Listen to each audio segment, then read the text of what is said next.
তাহলে রহমান ভাই আজকে কি এই খামারে কে দিচ্ছেন? জি জি, আজকে এই খামারে। আচ্ছা, তাহলে এটা কয় নাম্বার হলো? এটা মোটামুটি 10-15 নাম্বার হলো। 10-15 নাম্বার। আমাদের দিক থেকে মনে হয় 4-5 নাম্বার হলো। জি, আপনাদের দিকে এই খামারে কে দিবেন তো না? জি জি। আচ্ছা, কথা বলুন ওর সাথে। আসসালামু আলাইকুম। ওয়ালাইকুম সালাম। ভালো আছেন আপনি? আল্লাহ রাখিছে। আচ্ছা, আপনার খামারে আসলাম আমরা। হ্যাঁ, কিছু দরকার আছে কি?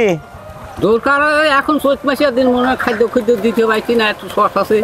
তাই হাওয়া বড় চৈত। আপনার জন্য কিন্তু খাদ্য নিয়ে আসছে। ওনাকে চেনেন? চিনি।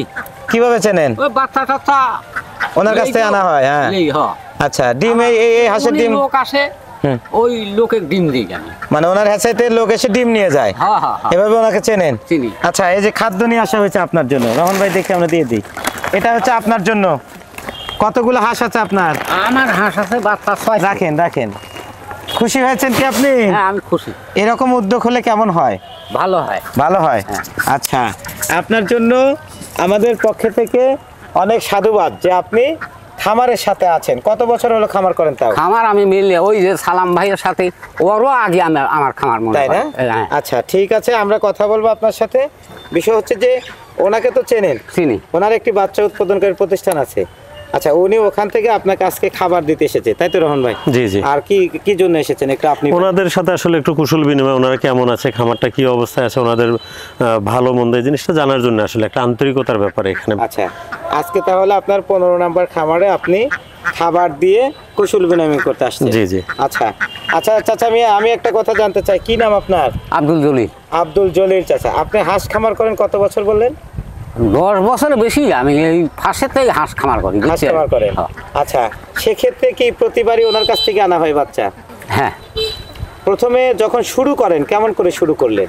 ওই মনে করেন পয়লা তো বাচ্চা নিয়ে আসি, পালি হয়তো কিছু কাইটিয়া গেল, মানে অশিক্ষা। এইভাবে কয়েক বছর হলে পালিছি।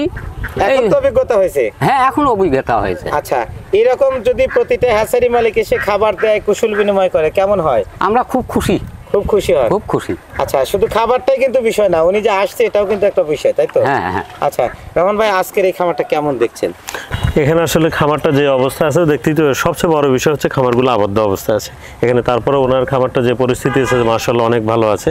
আরো কিছু খামার দেখে আসছে, তার থেকে হাজারো গুণে ভালো আছে এটা। তাই না? হ্যাঁ, 1000 গুণে ভালো আছে। আর কাকা হচ্ছে সবচেয়ে অভিজ্ঞ মানুষ। এখানে ওনার অভিজ্ঞতার প্রশংসা না করলেই না। ওনার হাঁসগুলো সবচেয়ে সুন্দর। বাচ্চা দেওয়া হয় আপনার? জি, স্পেশালি ভাবে উনি যে বাচ্চাগুলো আনে, উনি এনে আবার কিছু বাচ্চা সেলও করে এখানে কিছু খামারের কাছে। কারণ বাচ্চা তো আসলে সবাই পালন করে বড় করতে পারে না, কিছু সমস্যা হয়। কিন্তু এই বিষয়টা কাকা খুবই অভিজ্ঞ। এখানে আসলে অত কিছু প্রয়োজন পড়ে না, উনি নিজেই করতে পারেন ইনশাআল্লাহ। মোটামুটি দেখা যায় যে ওনাকে আপনার বেশি মনে করেন সহযোগিতা করতে হয় না, না বেশি পরামর্শ দিতে হয় না। না না, উনি অনেক অভিজ্ঞ। আচ্ছা চাচা, তাহলে উনি বললো যে প্রতি বছরই ওনার কাছ থেকে বাচ্চা আনেন, তো সেক্ষেত্রে প্রতি বছরই কি লাভ হয় নাকি লসও হয়? দুই একবার লাভই হয় কাকা। লাভই হয়? হ্যাঁ। প্রথমের দিকে শুধু লস হয়েছে? হ্যাঁ। আচ্ছা, জানি না, অভিজ্ঞতা ছিল না যে। আচ্ছা, এখন এই খামারে কি খাবার দিচ্ছেন আপনি? আমি দিচ্ছি এখন হয়তো ওই যে ধান দিচ্ছি, ফিড দিচ্ছি, গম দিচ্ছি। আচ্ছা, আর বড় সেক। আর বাচ্চা দিতে হলো মাত্র ফিড এখন। আচ্ছা, এই যে খাবারটা দেয়া হলো, এখানে কি কি খাবার আছে জানতে চাইলেন না? আমি তো দেখি নাই কি খাদ্য আছে। আমরা একটু রহমান ভাইয়ের কাছ থেকে জানতে চাই কি আছে এর ভিতরে। আছে হচ্ছে আপনার ভুট্টার গুঁড়া, ভুট্টা ভাঙানো আছে, আর হচ্ছে আপনার গম আছে, রাইস আছে, সয়াবিন আছে।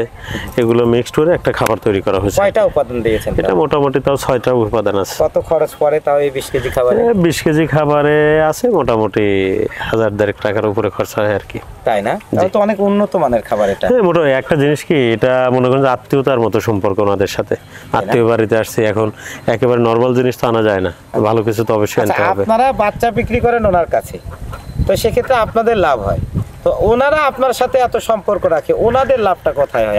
এখানে আসলে বাচ্চা বিক্রি করে লাভ ঠিক আছে, এখানে পাশাপাশি ওনাদেরও আছে। সব প্রতিষ্ঠান থেকে লাভটা কি ওনাদের সম্পর্কটা হচ্ছে, যদি কোনো প্রোডাক্ট ভালো জিনিস কোথাও কেউ পায়, কোনো কাস্টমার, তার সাথে কিন্তু অরিজিনালি আপনার এমনিতেই ভালো একটা সম্পর্ক তৈরি হয়। আমি একটা জায়গায় যাচ্ছি, ওখানে গেলে আমি ভালো একটা পণ্য পাচ্ছি, সেখানে কিন্তু ঘুরে ঘুরে যাব। এভাবে একটা মানুষের সাথে আপনার মনে করেন ব্যবসায়িক সম্পর্ক, সেখান থেকে একটা মানে ভালো একটা রিলেশন হয়ে যায় আর কি। তাছাড়াও আপনার মনে করেন যে ওনাদের ডিমগুলো তো খুবই উৎকৃষ্ট মানের, সেই কারণে আপনার মনে করেন যে সবার থেকে একটু 25 পয়সা হলেও বাজারে একটু বেশি দিয়ে আমি ডিমগুলো তুলে নিই। হ্যাঁ, বেশি দেই, কারণ ওনাদের ডিমগুলো অনেক যত্ন করে ভালো রাখে। সেই জন্য আমরা মনে করেন যে একটু হলেও বাজার বেশি দিয়ে ডিমগুলো তুলে নিয়ে যাই। এই হিসাবে ওনাদের সাথে আমাদের একটা ভালো সম্পর্ক। আচ্ছা, তারপরে হচ্ছে আমাদের যে বাচ্চাগুলো ওনাদের কাছে সরবরাহ করে, এরা উৎকৃষ্ট মানের এ গ্রেডের যেটা বাছাই করে সেই বাচ্চাগুলো ওনাদেরকে দেওয়া হয়। এটা ওনাদের লাভ। এটা ওনাদের লাভ। আচ্ছা, এই লাভ দুই লাভ যখন একসাথে হয় তখন একটা আন্তরিকতা হয় আর কি। এই আন্তরিকতা যেন বজায় থাকে, দর্শক বন্ধুরা, আমরা কিন্তু সেই পরিকল্পনাই করি বা সেই প্রার্থনা করি। আপনারা যা খামার করতে চাচ্ছেন, প্রতিনিয়তই কিন্তু আপনাদের একটা কথাই বলি যে খামার ব্যবস্থা করে আসতে হলে আপনাকে কিছু অভিজ্ঞতা অর্জন করতে হবে। সেই সাথে অবশ্যই একজন অভিজ্ঞ সম্পূর্ণ ব্যক্তির সাথে পরামর্শ রাখতে হবে। সব মিলিয়ে আপনারা যখন খামার করবেন যেন কোনো প্রকার ত্রুটি না থাকে, তাহলেই আপনারা এখান থেকে সফলতায় আসতে পারবেন। অবশ্যই অভিজ্ঞতা অর্জন করে খামার ব্যবস্থাপনায় আসুন, সম্ভবত আপনি লাভের সংখ্যা দেখতে পাবেন। এবং ভালো গুণের বাচ্চা দিয়ে কিন্তু খামার করতে হলে অবশ্যই একজন ভালো প্রতিষ্ঠান দরকার। সেই প্রতিষ্ঠানগুলো কোথায় পাবেন, আমার সেই প্রক্রিয়াটাই আপনাদেরকে জানানোর চেষ্টা করছি। তো চাচা মিয়াকে দিয়ে আমরা একটু শেষ করি। চাচা মিয়া, এই যে উনি আজকে এসেছে, এর আগে কি কখনো কেউ এভাবে এসে খাবার দিত? না না না, কখনো দেয় নাই? কেউ কখনো দেয়নি। আচ্ছা, তাছাড়া কোনো পরামর্শ কি দিয়েছে? হ্যাঁ, কোনো পরামর্শ দেওয়ার জন্য কি এরকম কোনো হ্যাচারি মালিক এসেছিল? কেউ আসেনি। আসে নাই? না। উনি আসাতে ভালো লাগছে তো? হ্যাঁ। উনি কি আপনাকে সার্বিক পরামর্শ দিয়ে থাকে? হ্যাঁ, যে কোনো কিছু জানতে চাইলে উনি বলে? হ্যাঁ, বলে না? তাছাড়া আজকে যে আসলো, কি কি সমস্যা আছে আপনার, ওনাকে বুঝায় বললে কি পরামর্শ দিবে? হ্যাঁ দিবি। দেয় না? দেয়। আচ্ছা, এছাড়া আপনার কি বাচ্চার দাম বেশি নেয়? না না না, স্বল্প মূল্যে পান তো? সর্বমূল্যই পাই। অন্যান্য প্রতিষ্ঠানের চেয়ে একটু কম মূল্যে দেয়? কমই পাই।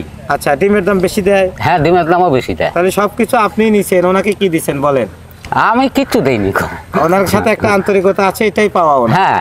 আচ্ছা, আজকে ফিট পাইছেন, আশা করি পরবর্তীতে আবার কি পেলে আপনারা খুশি হবেন, একটু বলেন। আমরা এই যে খাবার দিলেও খুশি, না দিলেও খুশি, বুঝছেন? পরামর্শটা ঠিক মতো দিলেই আমরা চলতে পারি। তাই না? হ্যাঁ, মানে এটাই আপনাদের বড় পাওয়া, এটা বড় পাওয়া, বড় চাওয়া। হ্যাঁ।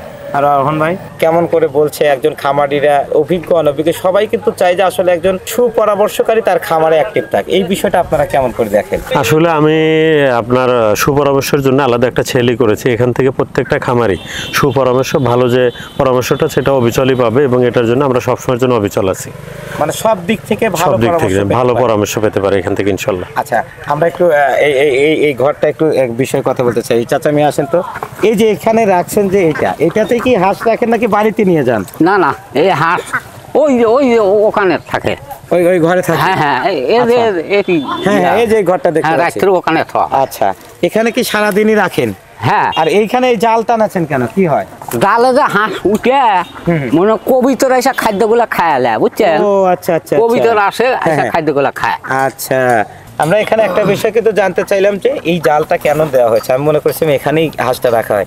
রহমান ভাই, যে ঘরটা আমরা দেখলাম, ওই ঘরে কি আসলে হাঁস এখন রাখা সম্ভব? আপাতত এখন রাখতে হবে। তারপর হচ্ছে জায়গাটা ছায়াযুক্ত স্থানে আছে, এদিকে রাখলে তারপর শিয়াল টিয়াল আছে, মাঠ থেকে আসতে পারে, হ্যাঁ। বিভিন্ন জীবজন্তুরা আসে।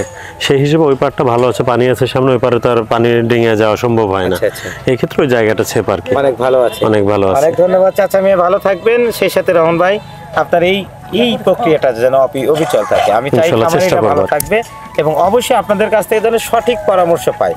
কারণ প্রতিটা খামারেরই এখন দেখছি একটাই উদ্দেশ্য, তারা যেন সঠিক পরামর্শ পায়। তো আমরা এই প্রত্যাশা করে আজকে শেষ করছি। প্রিয় দর্শক এবং খামারি ভাইরা, ভালো থাকবেন সবাই। আল্লাহ হাফেজ।